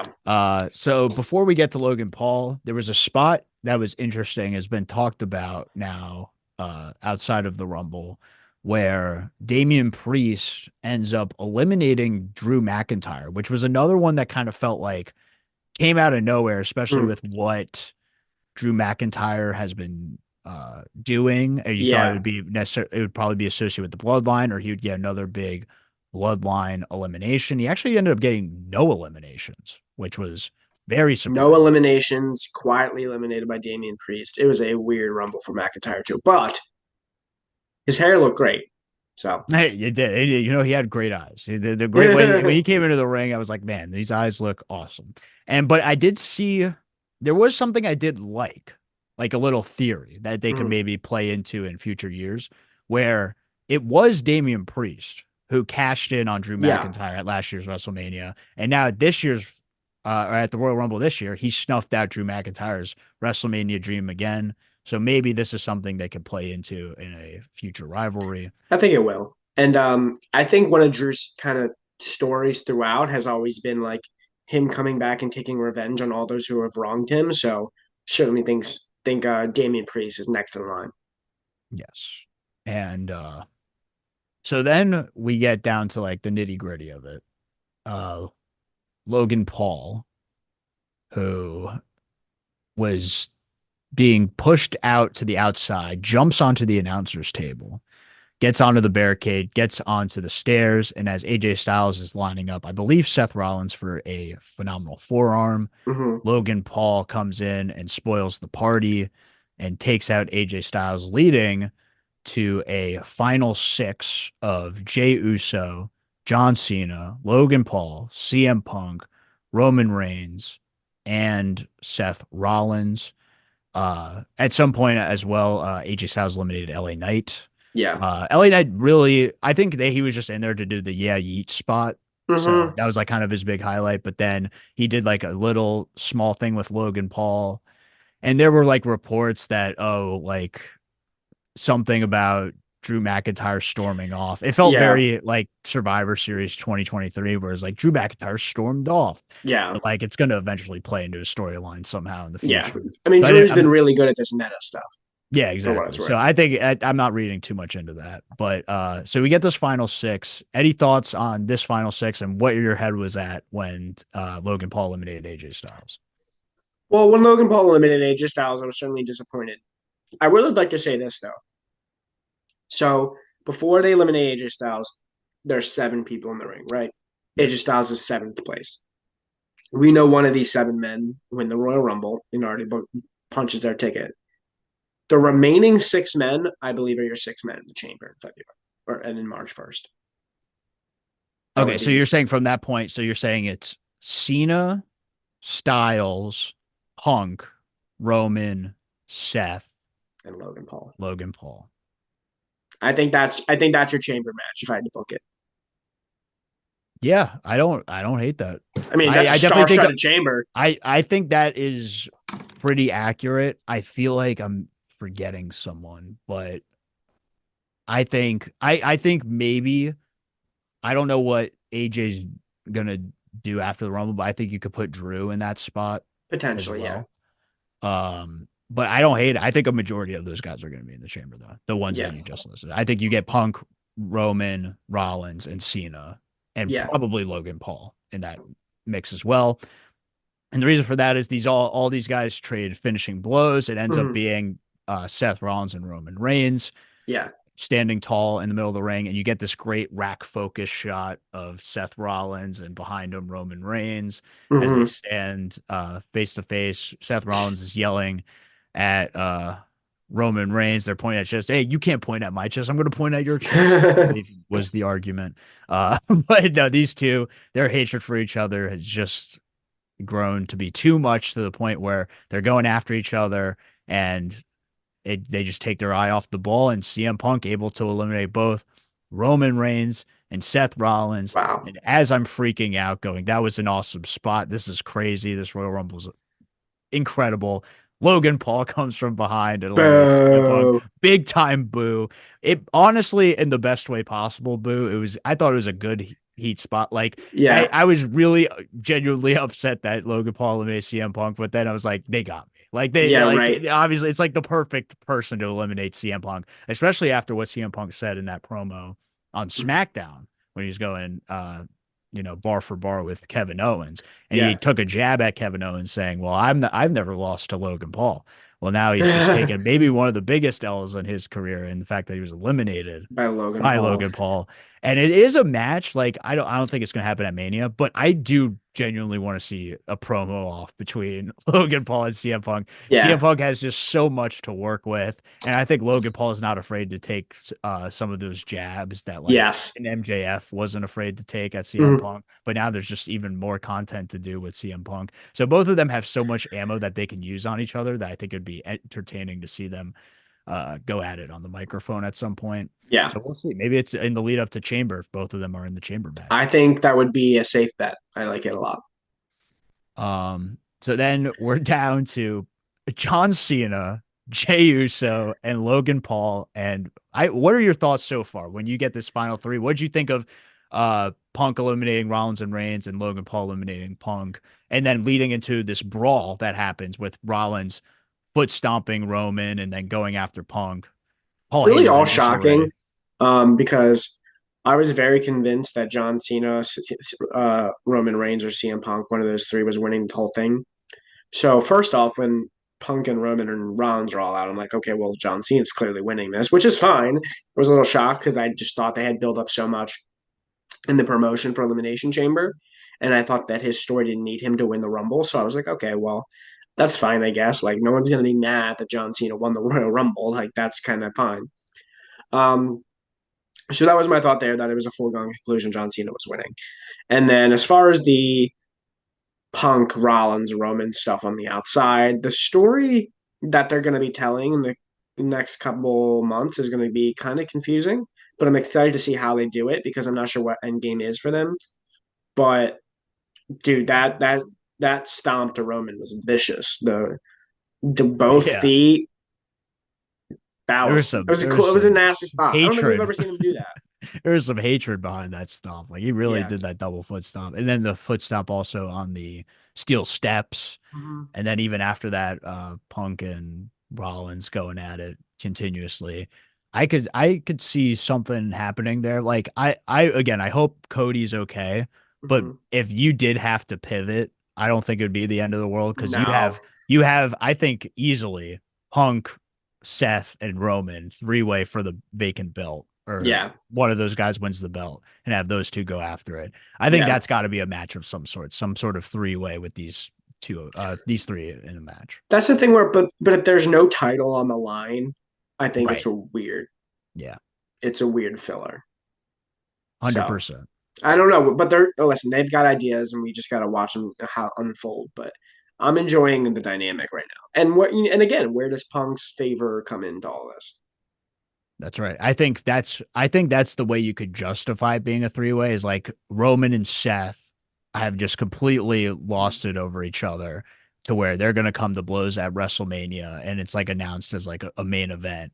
And Punk's like, "Well, I want my WrestleMania main event. Paul, I need you to do me a favor. Put me in this match. I'm Yeah, going to pin both these guys."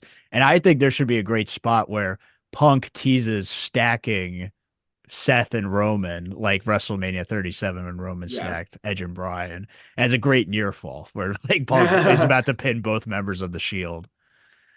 So I just some fun stuff to look forward to, but ultimately I do think their immediate direction is these three in the chamber. So yeah. then I we agree. got our final three: Logan Paul, John Cena, Jey Uso. I did think at this point, like it really could go anyway. Like I was even thinking Oh, you like, were man, convinced that Cena. You weren't convinced Cena was winning. my thing, I still held on to the fact that I thought Cena could win easily. I thought he was definitely the favorite of the three. But there's just still part of me that was like, it doesn't make sense for Cena to win in this Yeah, WWE landscape. It just seems like for the part time, like they've done such a good job of everyone's different roads to the Rumble and their different paths to WrestleMania that it would be weird if the guy who just said, I'm going to be in the Rumble and I'm going to win and I'm going to yeah, go to WrestleMania wins the Rumble. And I also, you have to remember, there's this John Cena losing streak yeah. like story that they're still pushing. And I felt like it would have been weird to just end that losing streak kind of storyline by him just winning the Rumble. They could Mhm. have done it, but there's so many other ways for John Cena to get that opportunity at a championship or to work his way back up the ladder Yeah, that it didn't seem necessary for him to win the Royal Rumble. So I am glad that they went the direction they did, but I still thought at this point, Cena's the most likely winner. And yeah, and once he eliminated Logan Paul, I'm like, oh man. It was down to Cena and Uso, and I still felt like, oh man, it's gonna be Cena. But I really was pulling for Jey Uso towards the end of this. I really thought, man, if they are want to do something big here, you give it the surprise to Jey Uso. And I was pulling for Jey. It felt like I was like back to PG era John Cena, where obviously everyone wants him to win, but there's still a section of the crowd that's like, man, you got to give it to the new star. You got to yeah. give it Right. to the Dolph Ziggler, the Bray Wyatt, the Take the golden Rusev. shovel out of his hand. Right. So I am glad. I thought the ending sequence was awesome where they were both on the apron. Jey Uso Mhm. hits a super kick. John Cena does the whoa New in classic yeah, goofy John Cena fashion. But then when John Cena had him Jey Uso for the up in the AA, I was like, all right, it's over. Like, yeah. like I really thought this Well, is you know the what end. really sold it for me? Yeah. I think they did like a low angle shot or something with where Cena has Jey Uso up on his shoulders for the AA, and they do like a different shot. Like it was either it was like a low angle shot that like you never see, and I was like, oh, this is like their iconic like moment. Like they to me, I read that as oh, they're taking this like this. It's just like a weird way to present like Cena dumping Jay out and winning the Royal Rumble, and like that camera cut just really signified to me like this is a big moment that's about to happen. Yeah, so he has him up. I'm thinking, all right, classic Cena has him up for the AA, AA's him out of the ring. But Jey Uso slips from behind, pushes John Cena off. And as you mentioned that low angle camera shot, it really did make for a great shot when Jey Uso shoves John Cena closer to Yeah, the camera. And you see this look on John Cena's face like, I just got eliminated. I just yeah. got pushed out. And Jey Uso's like, holy crap, I just eliminated John Cena. And then bell rings. Jey Uso wins. Crowd goes nuts as always because they're ready to yeet all the way to WrestleMania. Jey Uso, the winner of the 2025 Men's Royal Rumble. What are your thoughts, Jason? What are my thoughts? Man, what a listen. First off, headline feeling. I love as a wrestling fan being surprised. That's the headline if you should take anything away. Yes, predictability in a lot of cases is good because that means you're telling a good story. But when you have the chance to swerve the fans, and not only swerve the fans, but swerve the fans in a way that gives them a outcome that they're still happy with, I think you always should. Because I think that's the epitome of what makes wrestling great. Give me something that I like that I'm going to enjoy, but I didn't see coming. That's the formula. So on that note, I think Jey Uso winning the 2025 Men's Royal Rumble was a home run. Great. Give Jey Uso has more than deserved a spot in terms of he's the most over guy on the roster anywhere he goes. He's had a great year. He sells a ton of merchandise. He's a great dude who's well liked by everybody from the roster to management to corporate to whatever. He put in the hard work. I love having this spot for him because if it's not this spot, the guy's getting lost in the shuffle come WrestleMania season. And I think he deserves more than that. In that sense, I'm happy for Jey Uso and I'm happy with this decision. However, I personally, and this is just my opinion, I am not the biggest Jey Uso fan because I am somebody who, if you've been listening to the podcast, you know who one of my favorites. It's AJ Styles, it's Will Ospreay, it's Gunther. I love work rate. I love guys who can go. I love guys who can put on 30-minute classics. And Jey Uso is the epitome of a WWE superstar who's an entrance and a catchphrase. And he's okay in the ring, but he had the worst match at WrestleMania last year. And for that reason, I would have loved to see, and with so much other star power, I would love to have seen somebody else get that spot. But I am happy that Jey Uso and Jey Uso's fans are going to get a marquee opportunity at WrestleMania on the biggest show of the show to prove me wrong and to put on a great match against presumably another great wrestler. He's just not my flavor of ice cream that I will choose, but I can't ignore the fact that for so many other people, he is their choice. He is the people's champion at this moment. And I think another thing that I really enjoy is that for so long in WWE, specifically under the Vince McMahon era, the calling card was we're going to do what we're going to do and we're not going to and we don't care what the fans want. The fans are going to like it and they're going to watch it anyway. Triple H has listened to the fans. He has said for the second year in a row now, if you take into account the whole Wheel and Cody stuff, for the second year in a row now, Triple H has gone, this is who the fans want. This is who we're going to give them. And they have rewarded their patience and their vocalness throughout the year with their champion. So in that sense, I have to applaud Triple H for listening to the fans and giving somebody their flowers. We have so much star power left with no direction for WrestleMania, and we will get them. We have 2 months. But Jey Uso in the main event of WrestleMania, I'm gonna be I'm going to need to be convinced in the next 2 months that he will deliver in that spot. Because as we stand here on February 3rd, I think it's a nice moment, but he's got a lot on the line at WrestleMania. Because if he doesn't live up to the hype, if he puts up another stinker like he did last year, the main event of WrestleMania, it will not be the same Jey Uso that we see in 2026. Yeah, I agree with most of your points there, but I will say I think much higher on the Jey Uso winning bandwagon because I agree with all the points you made about why this was a great decision because they rode the hot hand for once. And you know what? It would have been fine if you gave this match to a Cena or a Punk or a Roman or a Seth or whoever, any other given star. But you know what the Rumble should be and what it should have been from the get-go is making a star, Yeah. not solidifying a star. Sometimes you want to have a star win the Rumble to solidify that the Rumble is big and impactful. But every once in a while, it's okay to ride the hot hand. And I enjoy that WWE went out on a limb and went with the guy that no one was expecting, but everyone will enjoy seeing get his moment at WrestleMania. And you know what?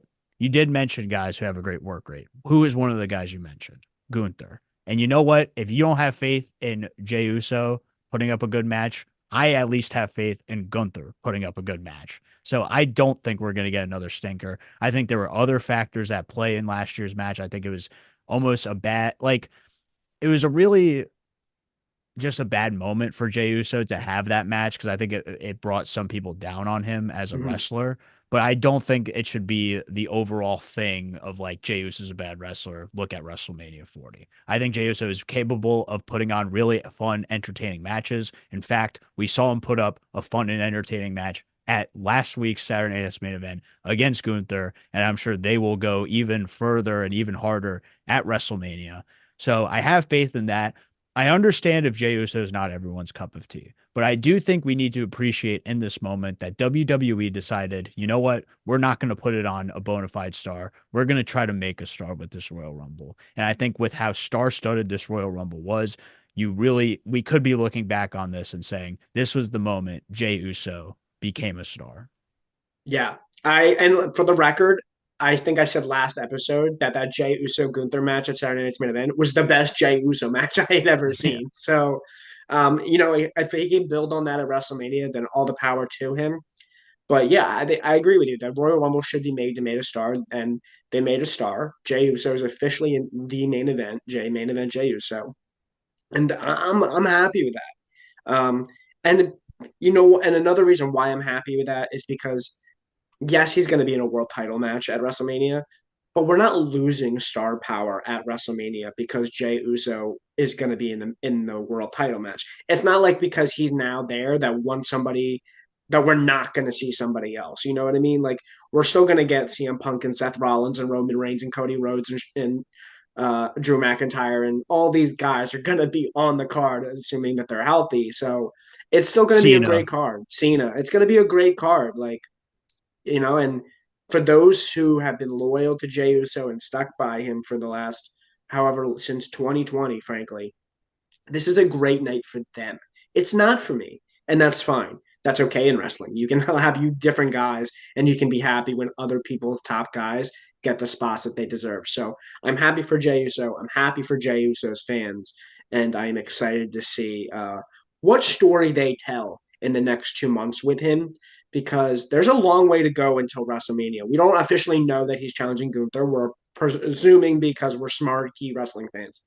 But hey, no one thought he was going to win the Rumble. So who's to say it's not Gunther? Who's to say Right. that it's not Cody? Who's to say it's a different champion altogether? We have no idea, and that is what wrestling is all about: is thinking you know what's happening, and then having the direction changed on you at any moment.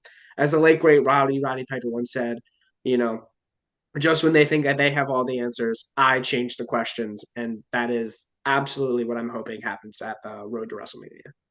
Yeah, I am. Look, I think because it's the story they've been kind of telling for the past few months and close to a year that Jey Uso can't be Gunther, I think that it does make sense as a direction, but I'm totally with you.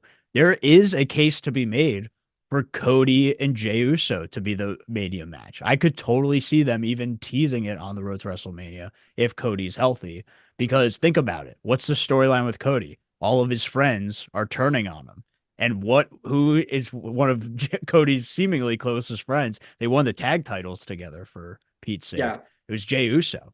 In fact, their tag team championship run is what spawned the Yeet and what made him a star. So I think there's actually something really compelling about Jey Uso and Cody Rhodes potentially being a Mania match. And I also think if you really wanted to make Jey Uso feel like a star, that's the match you go with. But I do think, again, the storyline is kind of with Jay and Gunther. But like you said, anything can happen on the road to WrestleMania. Who even knows if both of those guys are champions by the time we get to WrestleMania? let So me we'll let see. me let me throw this at you. If Jey Uso and Gunther is the planned main event or world title match for WrestleMania, do you really think they're giving it away on Saturday night's main event? Don't you think they're What going do to you mean? build to that? Like, I think we haven't really given enough proper thought into Jey Uso versus Cody Rhodes. I think it's really more likely.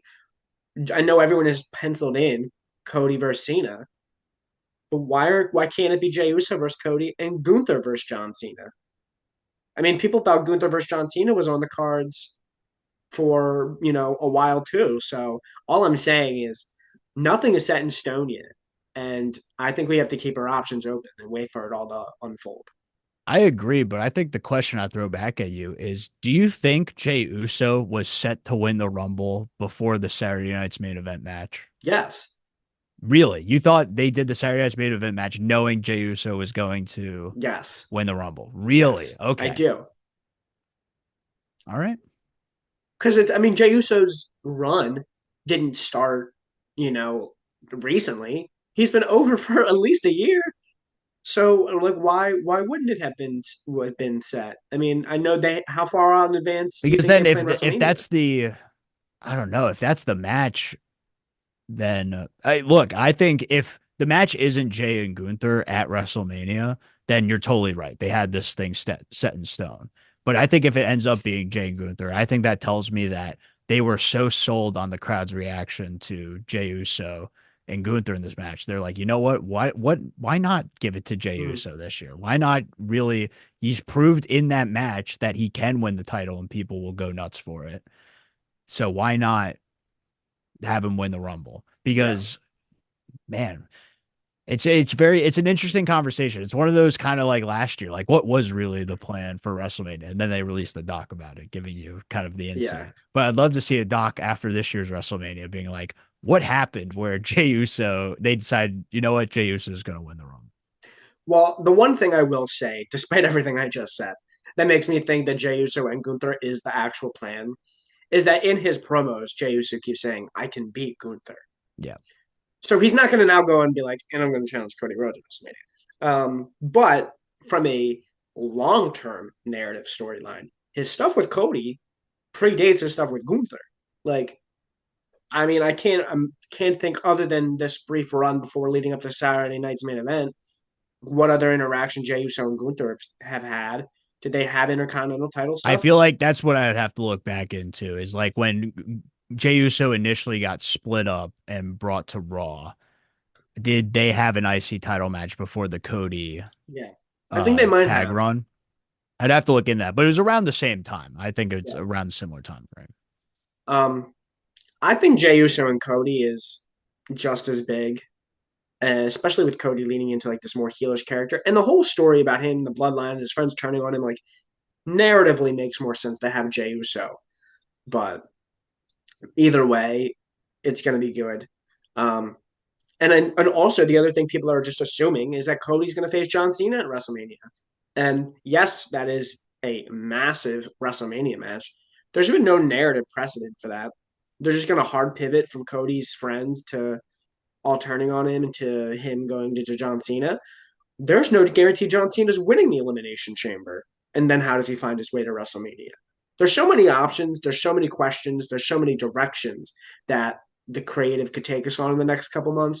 And that's the best part about being a wrestling fan, specifically this time of year. I am so excited. I'm happy for Jey Uso. I'm happy for us. We get to watch great TV. We get to see great stories unfold. And what more do you want?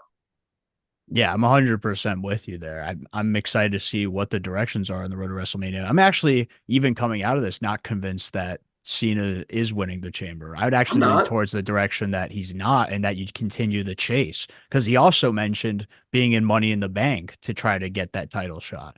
And so I think that's another tease they could do. They could also tease it at King of the Ring, like he goes in there to try to get the title shot. So I think there's so many things you could do with Cena's chase to becoming a world champ that I don't think he just immediately gets the title shot at Yeah. WrestleMania. But I'm looking forward to it no matter what, whether he gets the title shot or not. The CM Punk Rollins Roman love triangle, so to speak, is going to be interesting to see how that plays out. What is Logan Paul going to do, especially after eliminating CM Punk and AJ Styles? Those are two matchups that I'm definitely curious to see. Mhm. Could we even get Logan Paul and John Cena? John Cena was the one who eliminated Logan Paul. Could that be the match At for some point, for WrestleMania? sure, I think. So I'm excited all around. There's so many just great. There's so much great stuff happening in WWE, and also the rising stars. We mentioned Jey Uso, but we have to give a praise to Jacob Fatu and Braun Breaker, who also Yeah. had kind of standout performances. And I see those guys rising up the card sooner than later. So tons of stuff to look forward to heading into WrestleMania, and we'll be here for it all. Can I give a top rope take to end this? Sure. In 2025, we cemented main event Jey Uso as a top guy who's going to go to WrestleMania 41 in Las Vegas and main event and wrestle for a world title. In 2026, we are going to have something similar. And my early prediction, my early top rope take is that your 2026 men's Royal Rumble winner is Braun Breaker. Hmm. 2026. Get the early bet slips out. I thought the Yes. top rope take was Jey Uso main eventing WrestleMania because I think Oh, even well, no. I think even Pretty safe with him bet. rating the Rumble, I don't know. I don't know if that's a safe Oh, bet. okay, but main eventing, you mean like actually like closing the Yeah, I show? mean like closing the show, like on night No, one or no night two. shot. I Yeah, don't think so. No. exactly. Yeah, no, he could be the four match main event like Punk was saying all those years ago. Buy one get one free extravaganza. He could be Yeah. one of those We matches. have to see what else they give us because I think it's possible that he closes out night one. But again, do you even see Jey Uso closing out night two? Well, it just No. again it depends on who he faces. I think if he chooses Cody, he'll main event one of the nights. If he Yeah. chooses Gunther or the world title, I don't know if he whoever it main is, events either. I don't Depends on think. what they're doing with Roman and Punk and You think if it's him and Cody, he won't be the main event? it I think depends. Cody's a lock main event. Like, no, you could put Cody against Tozawa, and it's going to be the I would main agree. event. I would agree. I think Cody's a lock main event. Yeah. But truly, what it comes down to is what is Roman Reigns doing? Because Roman Reigns is a main Well, yeah, you could still do Cody J and then do Roman in the main event with Punk. You just have Gunther face someone else, and it'd be lower on the card. event. Yeah, I don't know. We're gonna see. And so many possibilities. So many possibilities, and that is gonna do it. That was the Royal Rumble 2025. Will, any final thoughts? Hey, if you guys made it this far, definitely give this video a like and Yes. subscribe because we appreciate everyone who sticks in through these reviews. I know they run long, but we appreciate everyone who listens and tunes into Top Rope Takes. Yeah, thank you so much for enduring our Royal Rumble, Yes. our 90-minute slog fest. Thank you so much for listening. And of course, Monday Night Raw tonight. So we will going over that as we all go on the road to not only WrestleMania, but the Elimination Chamber in Toronto on March 1st. Should be a star-studded event there. Fill in more of those gaps, continuing coloring in those pages. And heck, this is why you're a wrestling fan, right? For this time of year right here. So thank you so much for listening, and we will see you all next time. Peace.